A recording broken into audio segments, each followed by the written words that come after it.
Hello everyone. In this video we are going to see Windows recycle bin forensics. इसके पहले video में हम लोगों ने फाइल रिकवरी क्या होता है वो देखा। अगर आपने वो वीडियो नहीं देखा है तो वो पहले देख के आइए, क्योंकि वो वीडियो अगर आपने देखा है तो आपको अच्छे से कंसेप्ट समझेंगे, इजीली अंडरस्टैंडिंग होगा। तो बेसिकली रिसाइकल बिन क्या होता है ये तो आपको पता है, बट इन शॉर्ट मैं आपको बताना चाहता हूँ। ये फर्स्ट इंट्रोड्यूस हुआ था विंडोज 95 ऑपरेटिंग सिस्टम में। मतलब इसमें क्या होता है कि आप जो फाइल डिलीट करते हो वो रिसाइकल बिन फोल्डर में चला जाता है। ये ऐसे फाइल्स होते हैं जो हम लोग सिस्टम से डिलीट करते हैं, स्टिल वो कंप्यूटर सिस्टम में ही रहते हैं, एक अनदर फोल्डर में चले जाते हैं। अगर हम लोगों को वो फाइल एक्सेस करना है तो उसको रिकवर करना पड़ता है। तो सेम वर्डिंग यहाँ दिया है, file can be deleted using delete button और राइट क्लिक। वो डिलीट फोल्डर में चला जाता है, मतलब रिसाइकल बिन फोल्डर में चला जाता है, और परमानेंटली डिलीट नहीं होता। और उसके साथ एक अनदर ऑप्शन भी होता है जो हम लोग शिफ्ट डिलीट जिसे बोलते हैं। अगर वो परफॉर्म किया है तो डेटा परमानेंटली डिलीट होता है। तो डिलीटेड डेटा रिकवर कैसे किया जाता है, फाइल रिकवरी क्या होता है, temporary delete, permanent delete, data overwriting क्या होता है, ये सब इन्फॉर्मेशन हम लोगों ने लास्ट वीडियो में लिया था फाइल रिकवरी चैप्टर में। तो वो वीडियो आप पहले देख के आइए, फिर ये वीडियो देखिए। इन नेक्स्ट पॉइंट हम लोगों को बताया है कि डिफरेंट डिफरेंट ओएस पे रिसाइकल बिन फोल्डर के जो रूट फाइल का नाम है वो अलग अलग होता है। कि जैसे कि विंडोज एक्सपी पे उसका नाम रिसाइकलर था, और उसके बाद के जो विंडोज ऑपरेटिंग सिस्टम आए उसमें उसका नाम इन्फो टू रखा गया। और ये मोस्ट कॉमनली सी ड्राइव में सेव किया जाता है। जिस ड्राइव में आपका ऑपरेटिंग सिस्टम रन हो रहा है उसी ड्राइव में उसे सेव किया जाता है। मोस्ट कॉमनली सी ड्राइव ही ऑपरेटिंग सिस्टम के लिए यूज किया जाता है। और ये जो दोनों है रिसाइकलर और इन्फो टू जो फोल्डर है वो हिडन रहते हैं। इनको पहले अनहाइड करना पड़ता है ऑपरेटिंग सिस्टम के सेटिंग से, और फिर उसको हम लोग एक्सेस कर सकते हैं। नेक्स्ट पॉइंट में हम लोगों को पता है कि रिसाइकलर फोल्डर या फिर इनपुट टू जो फोल्डर होता है इसके अंदर अलग अलग फोल्डर्स हो सकते हैं अकॉर्डिंग टू यूजर एक्सेस। मतलब अगर पर्सनल कंप्यूटर रहेगा तो फोल्डर्स कम हो सकते हैं, मतलब एक दो फोल्डर हो सकते हैं। एक एडमिन का फोल्डर हो सकता है, एक टेम्पररी जो सिस्टम को हम लोग एक्सेस करते हैं उसका फोल्डर हो सकता है, और एक दो फोल्डर्स हो सकते हैं एक्स्ट्रा। बट कंप्यूटर सिस्टम, मतलब जो हम लोग लैब का एग्जांपल ले या फिर ऑर्गेनाइजेशन के कंप्यूटर सिस्टम ले सकते हैं, या फिर साइबर कैफे के कंप्यूटर सिस्टम ले सकते हैं, वहां पे मल्टीपल फोल्डर्स होंगे। और उसका अलग अलग फोल्डर का means as per users data, जिस यूजर ने वो एक्सेस किया है उस हिसाब से specific security identifier SID ID generate होता है, और उसमें उसका डिलीटेड डेटा रहेगा। मतलब फॉर एग्जाम्पल यूजर वन आया, उसने दो तीन फाइल डिलीट की या फिर वो एक्सेस करके चला गया उस टाइम पे, तो उसका एक एसआईडी रहेगा। यूजर टू आया, उसका अलग रहेगा। और सेम वे में थ्री का, फोर का, फाइव का, और अलग अलग एसआईडीज रहेंगे। जैसा यहाँ पे मेंशन है, if a system has more than one user then each one will have its own folder that stores the deleted files belongings to the that user. जैसा मैंने आपको ऑलरेडी बताया। नेक्स्ट पॉइंट में हम लोगों को पता है कि there is also another important file inside each users recycle bin folder called info two. Info two Windows XP में उसका नाम रिसाइकलर था। तो इन्फो टू में जो डेटा होता है, it contains an index of all files that have been previously deleted by the user. Index क्या होता है, डेटा कैसे स्टोर किया जाता है, ये सब हम लोगों ने लास्ट वीडियो में देखा था। इन सिंपल वर्ड्स अगर हम लोगों को समझना है तो डेटा इंडेक्सिंग के फॉर्मेट के साथ डेटाबेस में सेव किया जाता है to get easily access this data whenever we required। तो जो इंडेक्सिंग होता है उससे भी स्टोर किया जाता है इन्फो टू फोल्डर में। और इंडेक्सिंग के साथ मेटा डेटा भी हो सकता है, जैसे कि original path, file size, date and time when it was deleted. Meta data तो आपको पता है कि डेटा अबाउट डेटा या फिर information about information is called as a meta data. तो इंडेक्सिंग के साथ मेटा डेटा भी स्टोर किया जाता है।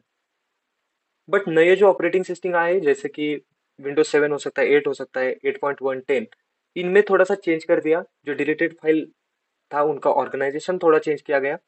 मीन्स नए ऑपरेटिंग सिस्टम जो आए उसमें क्या किया गया कि जो डेटा हम लोग एक ही फोल्डर में सेव करते थे, इंडेक्सिंग एंड मेटा डेटा, वो हम लोग अलग अलग फोल्डर में स्टोर करना स्टार्ट कर दिए। जैसे कि एक जो फोल्डर होता है उसमें एक्चुअल डेटा रहेगा जो $R सिंबल के साथ स्टार्ट होता है वो। और अनदर फोल्डर में हम लोग डिलीटेड फाइल्स का मेटा डेटा स्टोर करेंगे जो $I सिंबल के साथ स्टार्ट होता है। और जैसा मैंने लास्ट पार्ट में बोला कि रिसाइकल डॉट बिन जो फोल्डर होता है यूजुअली सी ड्राइव में रहता है, assuming the Windows is installed on their. D में हो सकता है, ई में हो सकता है, कोई भी हो सकता है, कॉमन पॉइंट है। तो इसकी वजह से इन्फो टू जो फोल्डर था उसका थोड़ा सा यूज कम हो गया, इसको डिस्कार्ड कर दिया गया। जैसे रिसाइकलर को इन्फो टू ने डिस्कार्ड कर दिया था, इन सेम वे जो $रिसाइकल डॉट बिन जो नया कंसेप्ट आया उसने इन्फो टू को डिस्कार्ड कर दिया। तो इतना थ्योरेटिकल नॉलेज आपके पास होना जरूरी है रिसाइकल बिन फॉरेंसिक के बारे में। रिसाइकल बिन फॉरेंसिक क्या होता है, कैसे परफॉर्म किया जाता है, और किस फोल्डर्स में डेटा स्टोर किया जाता है। मीन्स अगर इसके साथ आपके लैब भी कंडक्ट होते हैं तो आपको ये कंसेप्ट इजीली समझ में आएंगे, आपको प्रैक्टिकल नॉलेज आएगा। ऐसा सिर्फ थियोरटिकल इन्फॉर्मेशन लेके कुछ फायदा नहीं है। आपको लैब परफॉर्म करते टाइम ये नॉलेज होना जरूरी है, बट अगर आप लैब परफॉर्म करते हो तो आपको इजीली और अच्छे से कंसेप्ट समझेंगे कि क्या फोल्डर होता है, क्या मेटा डेटा होता है, कैसे स्टोर किया जाता है, कैसे हम लोग उसे एज ए एविडेंसेस कलेक्ट कर सकते हैं। ये सारा इन्फॉर्मेशन हम लोग जब लैब परफॉर्म करेंगे तभी हमें आएगा। तो रिसाइकल बिन फॉरेंसिक के लिए आईपार्स टूल यूज किया जाता है। आपके लैब में अलग टूल भी यूज किया जा सकता है। अगर आपके लैब में कुछ अलग टूल आपको सिखाया जाता है तो कमेंट सेक्शन में उसका नाम लिख दो। इसकी वजह से बाकी लोगों का हेल्प हो जाएगा, उनको समझेगा कि ऐसे ऐसे टूल्स भी रिसाइकल बिन फॉरेंसिक के लिए यूज किए जाते हैं। तो आईपार्स टूल के बारे में बेसिक इंट्रोडक्शन और थोड़ा सा नॉलेज आपको देता हूँ। और एक पॉइंट मैं आपको बताना भूल गया। रिसाइकल बिन का जो स्टोरेज होता है वो आपके सिस्टम का ही एक्सेस करता है, मतलब आपके सिस्टम में जो स्टोरेज है उसको ही वो एक्सेस कर रहा होता है। आप अगर कोई फाइल डिलीट करते हो तो आपका डेटा उतना क्लियर नहीं होता, वो आपके सिस्टम का यूज करते ही रहता है। तो रिसाइकल बिन को कितना स्टोरेज देना है आप पे डिपेंड है, यूजर पे डिपेंड करता है ये। कभी कभी most commonly 10% of first 40 GB उसको दिया जाता है और उसके बाद जो स्टोरेज होता है उसको 5% में डिवाइड करके ऐड किया जाता है रिसाइकल बिन में, मतलब बाय डिफॉल्ट। आप उसको चेंज भी कर सकते हो। अगर आपको इसका एग्जांपल लेना है आपके रिसाइकल बिन का स्टोरेज कितना है, कोई भी बड़ा फाइल डिलीट करने की कोशिश करो, समटाइम्स ऐसा डायरेक्ट मैसेज आता है कि file is too large, directly delete कर सकते हैं क्या क्योंकि रिसाइकल बिन में इतना स्टोरेज नहीं है। तो आपको कभी कभी ये क्वेरी आया रहेगा आपके कंप्यूटर सिस्टम में।